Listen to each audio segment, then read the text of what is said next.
What's going on, everybody? Welcome back to the Die Hard MMA podcast. I'm your host, as always, your boy Clint, and this is the total takedown for UFC Vegas 75. We're talking overs and unders. We're going to go back through the card. We already broke it all down on Monday, so if you missed that show, make sure you check it out. Click the live tab here on Pub Sports Radio. Go back and check out Monday's show where I go over things with Uncle Wheezy. We found some really fun spots this week. I actually mentioned to Wheezy I felt like the totals might be better for this particular card than a lot of the money lines are. So let's talk about that now. Hit the like button, subscribe here if you haven't already, and let's get on into it. First fight of the night, Modestas Bukauskas taking on Zach Pauga. We got a 2.5 total. Over is minus 170, the under 2.5 plus 150. The way Zach approached his last fight, pinning a very dangerous opponent up against the fence, cage grinding, and the way Modestas skirts the outside of the fence, he's super low volume. He looks for one big shot at a time. The only way I see this fight finishing is if Modestas lands a bomb, and if he's gonna do that, I don't know that it happens against a guy like Zach, who is pretty solid at closing the distance and pinning you up against the fence and grinding time off the clock. Over 2.5, minus 170 would be my look here on this one. I don't necessarily know that I'm gonna play it. This is a pretty low-level fight, but it seems like that number is actually halfway decent.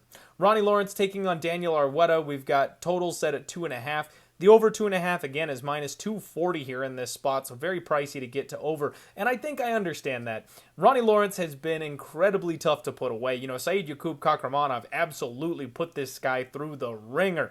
Wasn't enough to get him out of there, which I was impressed by. Daniel Argueta, he also is incredibly tough, incredibly durable. We're probably going to get a high-paced wrestling match with a little bit of striking involved. Because of that, I think we're going 15. I'll say over again.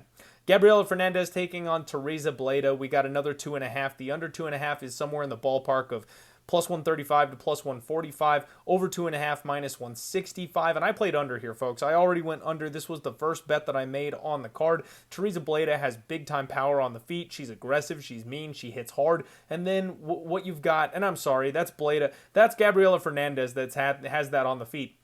She has no takedown defense, though. She has no ability to get back to her feet. Teresa Bleda, on the other hand, is a grinding monster on the mat. She's got big takedowns. She's physical. She's strong. And her ground and pound is nasty. Her elbows are hellish from top position. I think no matter who has this fight in their camp is going to have a path to victory. They will have a huge advantage over their opponent skill-wise. So I expect violence, ladies. Come on, let's go. Under 2.5. That's the move. And I did already bet that one. We've got Miguel Felipe Bunes de Silva, unfortunately pulling out of his fight against Zalgas Zumagulov, so we don't need to talk about that one. Denise Bondar is taking on Carlos Hernandez, at least up until this point.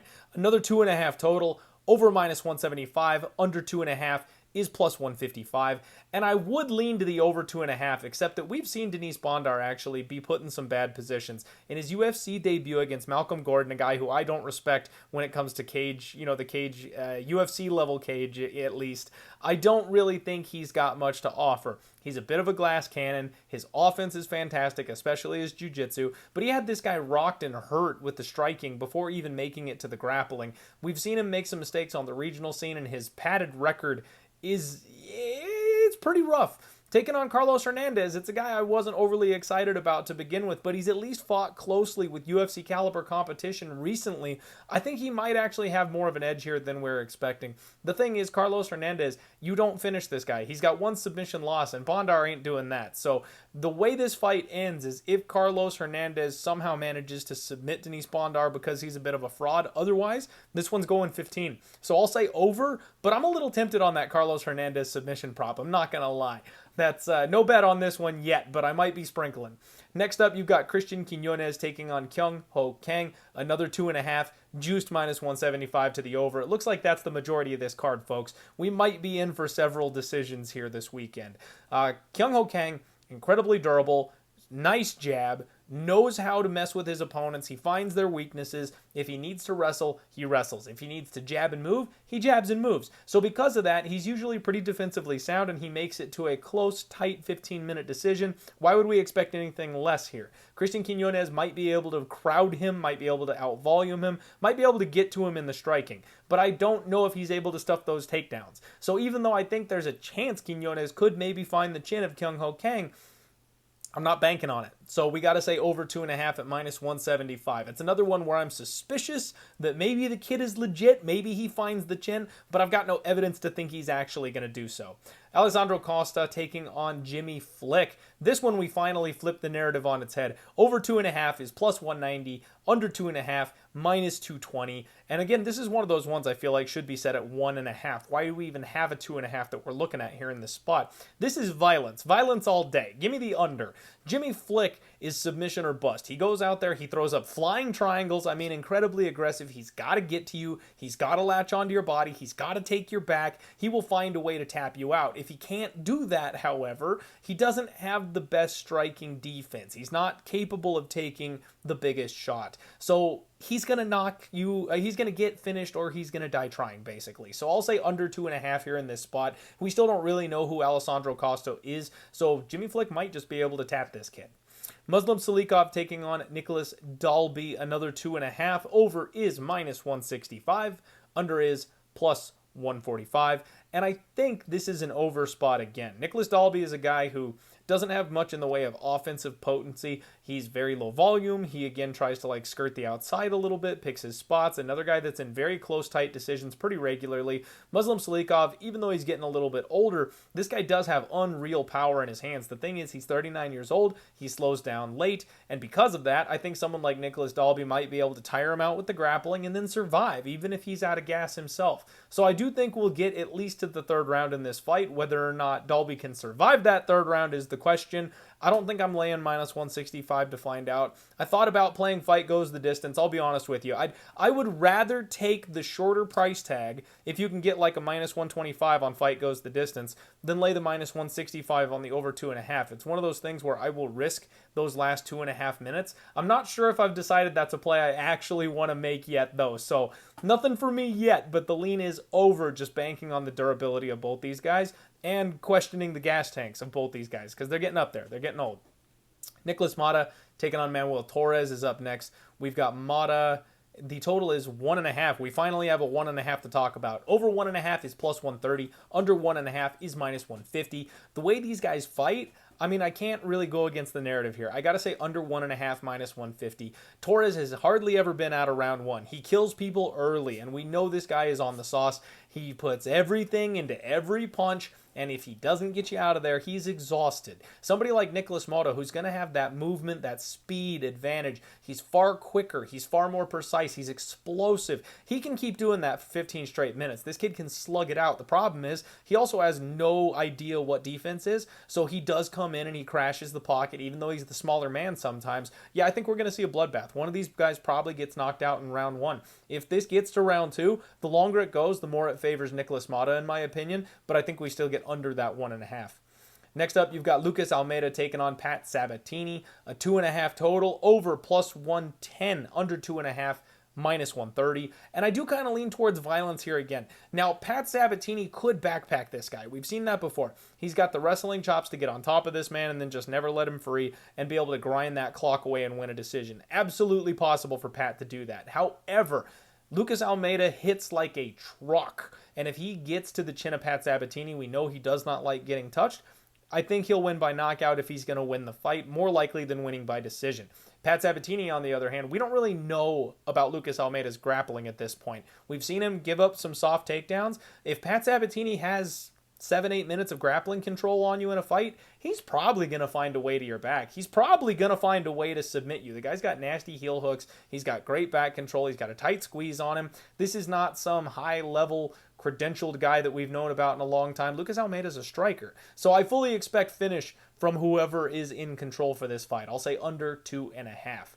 Christian Duncan taking on Armen Petrosyan, another 2.5. The over is -130. The under is +110.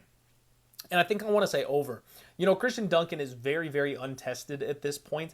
He likes to kind of Cyril Gane-esque play the outside. He's a little bit low volume. He controls the range. He counters. He'll kick you. He'll mix in the grappling just a little bit. Armen Petrosyan, we know he can be taken down, but he's got a fantastic get-up game to go with that. And this guy kind of mixes his ranges pretty well, too. He likes to operate at kicking range, and then he blitzes and he crashes the pocket. I don't know if Christian Duncan is ready for somebody who's going to put him on the back foot and crash the pocket that way, but I think with what we've seen from his athleticism and his movement, he'll be able to avoid those kinds of things. And if he stays at the range that he likes, we've seen Armen Petrosyan take a absolute shit kicking. The guy can tank damage. So because of that, I think we will get a semi-technical brawl type of striking match, and I think both these guys will hang on for a 15-minute fight with a couple of wrestling exchanges mixed in there. Unless Duncan is just not the guy we think he is and Armen Petrosyan finds the button in the pocket, I kind of think we're going to see a full 15-minute fight. I'll say over 2.5, minus 130. Co-main event time, Joaquim Silva taking on Arman Tsarukyan, 1.5. The over 1.5 is plus 125. The under 1.5 is minus 145. And this one should be a dead nuts under, but the problem is every time this happens, every time it's, one fighter should just blow the other one out of the water, no questions asked, it never goes that way. So Arman Tsarukyan should roll over Joaquim Silva here. The guy's chinny. He likes to strike. He's not very defensively sound. I think Arman should be able to out-grapple him and be able to punch him in the face as much as he wants to. Not to mention, Joaquim Silva is a guy that has a lot of explosive power of his own. He could come back the other way and maybe catch Arman with something big. I'm not expecting it, but it's possible. So Arman should really handle this guy in the first round. What if Joaquim Silva comes out with the just survive mentality? If that's what happens, we end up with a grappling heavy fight, and Arman Tsarukyan is on top of this guy for a lot of minutes, and we end up flying over that 1.5. I don't trust it, guys. That's all it comes down to. I would rather play Arman Tsarukyan round 1 finish at a plus number for a little bit smaller amount than try and play this under 1.5, I think, but that's just me personally. I'm going to leave this one alone. I'll say under 1.5, but I don't think I'm actually going to pull the trigger. It feels too easy, and you guys know me. That always makes it feel like it's a trap when it's too easy. Cannonier taking on Marvin Vettori. We got a 4.5 total here. Over 4.5 is minus 235. Under 4.5 is plus 140. And this is more like it. So earlier in the week, when this line dropped, unless I'm mistaken, it was like a minus 145 or minus 150 to the over on the 4.5. And that just felt weird to me because the two guys in the main event are maybe two of the most durable fighters we have ever seen. You could hit Marvin Vettori in the face with a sledgehammer and it wouldn't do a damn thing to him. And you've got Cannonier, who's fought at heavyweight and survived those matches, dropping now all the way down to 185. You're not knocking this guy out. So I think we're going to see a full fight. The only exception, now Cannonier does have big power. Marvin Vettori, if he slips up, if he makes a mistake, Cannonier could catch him and knock him out. That's entirely possible. Marvin Vettori is the first grappler, like true grappler, that Cannonier has really faced here at the 185-pound division. Now, no disrespect to Brunson. That guy was an explosive striker, really, more so than anything else. He did take down Cannonier, but we know that gas tank only lasts for 5 minutes. Marvin Vettori can do that for a full 25-minute fight. So that's the differentiation I'm making there. Marvin Vettori can wash, rinse, and repeat and take down Cannonier throughout this fight. I believe he'll be able to. And if that's the case, maybe we've got some submission upside. We have seen Marvin Vettori able to find the back and tap some people out before. It's not unheard of. I don't think it's going to happen, but I'm just saying both guys actually do have a path to finish here in this fight. So now that the line has gone from an opener of like minus 145, minus 150 to minus 230, yeah, maybe this is where it should have been all along. But it makes me tempted to take that under. It almost feels like the bookies baited everybody into playing that over. So I'm not touching this total. I'll be honest with you guys. I'm not touching it. But if I was going to do anything, it's not laying minus 230. I'll tell you that. It'd be a sprinkle on the under 4.5 and just see what happens. That's the total takedown, everybody. We will see you tomorrow for the undefeated post-weigh-in show, your best MMA betting show of the week. Come on right back here to Pub Sports Radio. Hang out with me, and let's cash some more tickets. Good luck on all your degenerate action, everybody. Let's roll.